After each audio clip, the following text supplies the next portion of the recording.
কিছু লোক বিএনপির নাম মানলে বিএনপির নেতা সাজ্জা অনেকে আসলে সাধারণ লোকদের বিরুদ্ধে মামলা দিচ্ছে।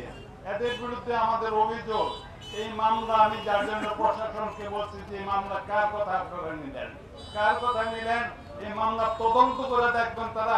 তারা অনেকে বিএনপি করে, সে বিএনপির নেতারা যারা আজকে আমলের সময় ঘরে থাকতে পারতো না, তারা আজকে ঘরে থাকতে পারবে না। এটাতে কিভাবে হয়, এটা কি করে আপনারা নিলেন? স্যার এটা আমরা তদন্ত করে দেখবো। আমি তদন্ত করে না, যারা মিথ্যা মামলা দিচ্ছে তাদের বিরুদ্ধে ব্যবস্থা নিতে হবে। যারা মিথ্যা মামলা করে তাদের বিরুদ্ধে আমাদের ব্যবস্থা নিতে হবে। কাজে আমরা এই সমস্ত কোনোদিন ছিলাম না, এগুলো পছন্দ করি না। বিএনপি নেতাদের বিরুদ্ধে যে মামলা হয়েছে তাদের কথা আমরা বলছি, বিএনপি নেতাদের বিরুদ্ধে। আর যারা এখনো যারা আসছে কিছু নেতা এখনো যারা অন্য দলের আছে, কারো লোকে ওই মিল্লাটা কাজ করলে সে তখন সে আর বিএনপি আওয়ামী লীগ জাতীয় পার্টি বোঝে না। এমন নেতা আছে যে যার গেলে তারা দিয়ে কিছু ক্ষতি আমাদের ছেলেগুলো মারধর করে। والأرض فرشناها فنازوجين لعلكم تذكرون। আরবের অবস্থা ছিল খুবই নাজুক। সেই যুগটাকে কি বলা হয়?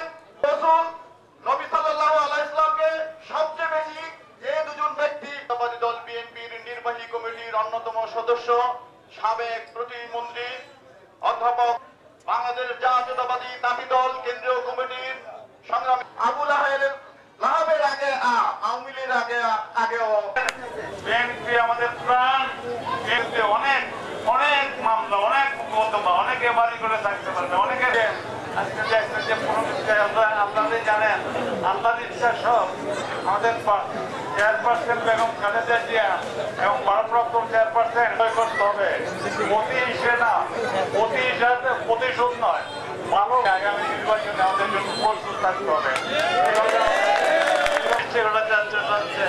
বিভিন্ন দোকানপাট, লুটপাট, ফ্যাক্টরি থেকে রাস্তায় নিব, আইনের হাতে তুলে দেবো তাদের থেকে।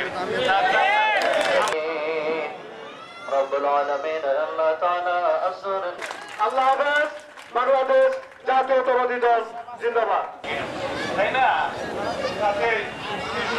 দেখছেন যে আপনারা সেই নদী খবর না দিলে সম্মান দিতে গেছে আমাদের নবী এবং ইউনিয়ন পর্যায় থেকে আগত নেতৃবৃন্দ, আসসালামু আলাইকুম ওয়া রাহমাতুল্লাহ। আপনারা জানেন চলো মন্দ করা মুজিবুর রহমান করা মুজিবুর রহমান জেল করেছে।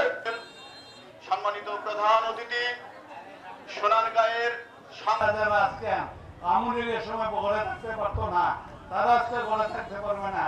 এটাতে কিভাবে হয়, এটা কি বসে আমরা আপনার পেয়ারা হাবিবে পাকের শানে দরুদ সালাম পড়ে হাত তুলেছি। শেষ করে আজকের এই সবার মধ্যমণি অধ্যাপক রেজাউল স্যারের পক্ষ থেকে আজকের এই মন্ত্রী জননেত্রী বেগম খালেদা জিয়া তার সুস্বাস্থ্যতা কামনায় সুস্থ করে আমাদের সকলের দোয়াকে মঞ্জুর করে দেন।